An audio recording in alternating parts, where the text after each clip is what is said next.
on this topic with a catchy tune.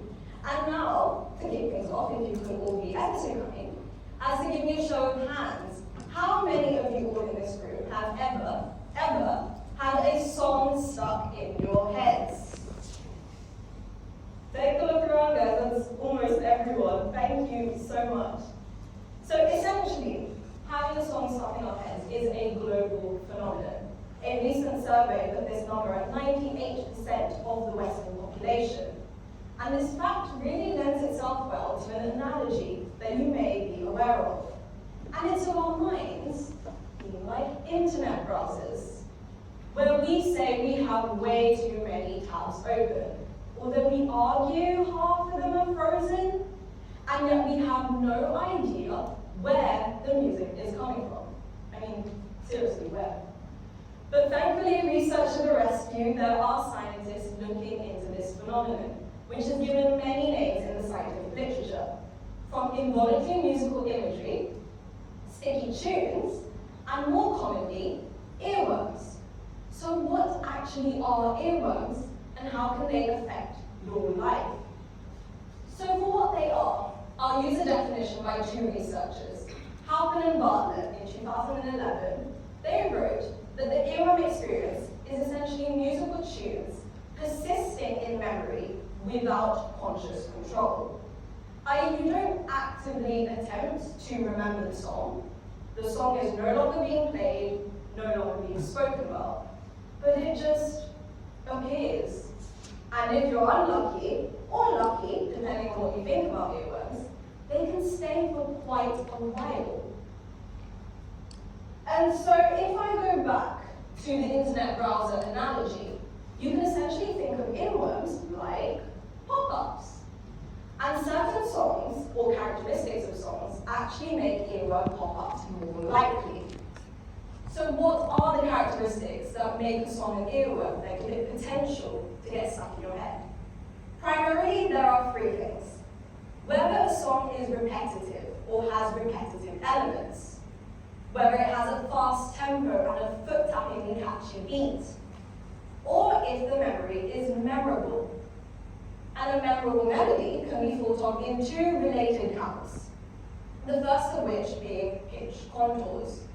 Now, I'm no trained musician, so I think I should drop in some light at some point, but my understanding of pitch contours is that you can equate it to intonation and inflection in speech. So you can be listening to me right now, and mapping the highs and lows of my pitch, and essentially deciding for yourself if I am insanely boring or mildly entertaining, I hope. But there you are, you can do this with music. So you can have your primary sequence of musical notes and essentially track the highs and lows of the pitch that you hear in the song and form a graph. And this mapping, this graph, is essentially your pitch contour. And it can be something quite peculiar, quite interesting. It could repeat a couple of times, catch your attention, and this can make a memorable song. And as well as this, we have unusual intervals and repetitions. So the best example I have of this is actually a song by Phil Collins, In the Air Tonight, where it basically has an iconic drum interlude just preceding the swell of a chorus. And it's quite unexpected, and it's really quite rousing.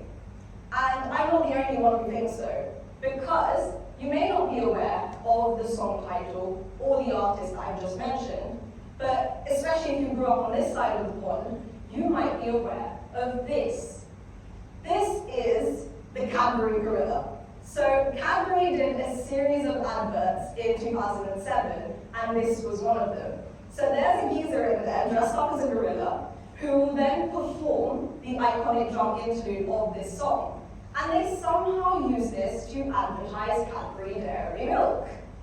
A bit odd, but very clever, because they use an iconic segment of the song to advertise their product, encouraging people to maybe watch the advert for the song if they have a memory of the song, maybe watch the advert simply because of how bonkers it looks.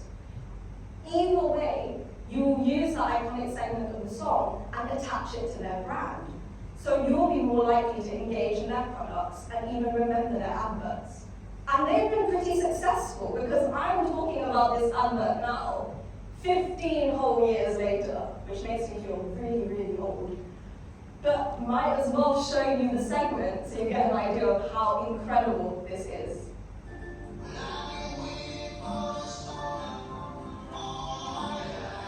It's coming.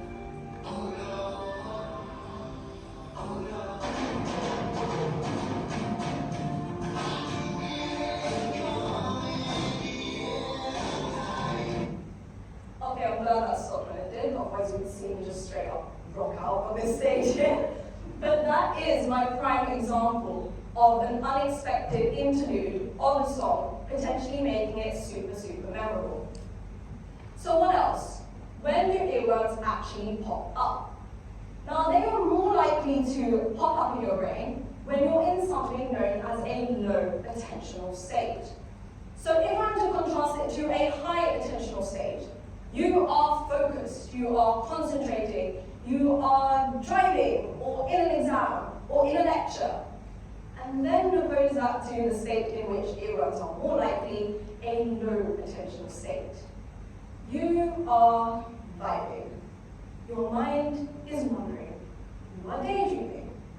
You're probably in a lecture. But at this point is when earworms are more likely to pop up. And they can crop up at any time over the next 8 hours after you listen to a song. So if you listen to music frequently, you are particularly susceptible. So with this in mind, researchers at Baylor University, Texas, actually formulated a hypothesis. And they predicted that listening to music near bedtime in the evening could actually increase your likelihood of having an earworm, of having a song stuck in your head. And this may potentially affect your sleep. And I think this is a really interesting question because it really takes apart a different perspective on what we think we know about the relationship between music and sleep. Because music is recommended by so many health and sleep-related organizations for improved sleep quality. It's backed up by scientific studies, and as well as this, we as a population actually think that music benefits sleep, and we cite many reasons. It could be improved mood and mental state, increasing our relaxation, distracting us from our thoughts or noises, and some people even use it to regulate their breathing. So yes, music can have a benefit, but this study takes an interesting angle and looks at a different facet of the music listening experience, earworms, and how this could potentially affect sleep. So what they did is that they investigated the sleep quality of participants after they were made to listen to earworm-inducing songs. And they did this via a method called polysomnography, which essentially looks a little like this. Polysomnography is a fancy way of a sleep lab. And what it does is that it allows you to record and monitor the many changes that occur during your sleep, ranging from brainwave activity, eye movements, muscle activity, heart rate, and even your changes in breathing. So a certified technician can actually look at all of these measures and determine sleep quality by many factors, such as by looking at how long it took for you to actually fall asleep. Identify your sleep changes. So how long do you spend in light stages of sleep as opposed to deeper sleep? And even note the number of awakenings. How many times do you wake up in the middle of the night? All of this could determine sleep quality. So how did they actually do that experiment? Now they split participants up into two groups. A lyrical group, who listened to the normal version with lyrics of these earworm-inducing songs, and an instrumental group, so instrumental music, no lyrics. So they essentially did this to see if there was any sort of differential effect in the earworm experience. Do people experience them more, less? Do people not experience them at all? And I think it would be quite funny if I tell you which songs they actually use, because these three songs are actually scientifically proven to induce earworms. And I think I've made it my personal mission to get a song stuck in your head today. So the three songs that they used were Journey's Don't Stop Believing. I don't know if you all know that song, you might know it from Glee. Next is Taylor Swift's Shake It Up, which I played at the beginning because it's really stuck in my head the more I prepared this presentation, and I wanted to get stuck in yours. And finally, Carly Rae Jepsen's Call Me Maybe. So imagine listening to those songs just before bed. So they listened for 30 minutes, either with lyrics or without. Good night's sleep time will monitor your sleep in the meantime, and then ask you in the morning if you had an earworm at a sleep-related time point. So that's either when you're about to go to bed, in the middle of the night, or having just woken up in the morning. Now, what did they actually find? Funnily enough, those in the instrumental condition actually reported more earworms. So instrumental music, no lyrics, they actually had double the number of earworms compared to those in the more lyrical condition, which is odd, but it gets worse. On top of this, those who reported earworms were actually found to have poorer sleep quality, which manifested in different ways, such as it taking longer for them to fall asleep. So they had difficulty to fall asleep in the first place. They woke up more in the middle of the night. And also, they slept lighter. So they spent more time in your lighter stages of sleep as opposed to your deeper stages that you woke up in dawn. And all of this was without changing the total sleep time. So essentially, there was no difference in how long all of these people slept. But sleep quality was considerably worse if you had an earworm. And earworm likelihood was so much more if you listened to instrumental music. So okay, but why are we having earworms at night anyway? Like, aren't you supposed to be asleep? Well, these researchers actually had a theory because they found something very interesting. So, in the participants who actually had sleep-related earworms, they had something pretty cool in their brainwave activity. They had more of something that we call slow oscillations.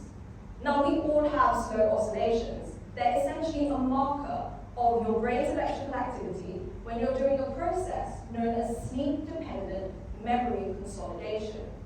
And this is what you're hoping happens when you're cramming for your exam, like 10, 15 minutes before. You're hoping that this process does what it's meant to do, which is to stabilize your memories, activate your short-term temporary memories, and reconstruct them, repackage them, to convert them into more longer-term memories. And what's interesting, so those with earworms had more of these oscillations, and they were found preferentially in a place corresponding to the auditory cortex of your brain, which is the part of your brain that processes hearing. And funny enough, this part of the brain in previous research was also found to be activated when you experience an earworm when you are awake. So why is this relevant? So firstly, slow oscillations are a sign of memory consolidation. Those who had earworms had more. And the fact that they're linked to a part of the brain linked to the earworm experience indicates that it's actually memory consolidation of music that is happening. So what we're suggesting is that your brain is spontaneously reactivating, replaying that catchy musical input that you received during the day, a bit like a pop-up, to essentially process it and do the same as it does for your other memories, repackage it into your long term. So what are you actually going to do with this information? What does this mean? So you may think that music is actually beneficial for your sleep, for the many reasons that I've mentioned before. And that's absolutely fine, and it's valid, because in this study, participants actually reported increased relaxation, decreased stress, and it manifested in their bodies. They had decreased blood pressure also after listening to music. But what this study encourages you to do is to think about what you listen to before you go to bed. Because it presents that instrumental versions of catchy songs can actually result in bedtime earworms. And these have the potential of disrupting your sleep and resulting in you having a poorer quality of sleep. So, in general, you might relate to the analogy of your mind being like an internet browser. And in your brain, with many tabs open, it looks like there are musical memory pop-ups, which actually occur while you sleep to help you consolidate your memories, just like it does for all other memories that you have. And that could be a source of where the music is coming from. Thank you so much, everybody.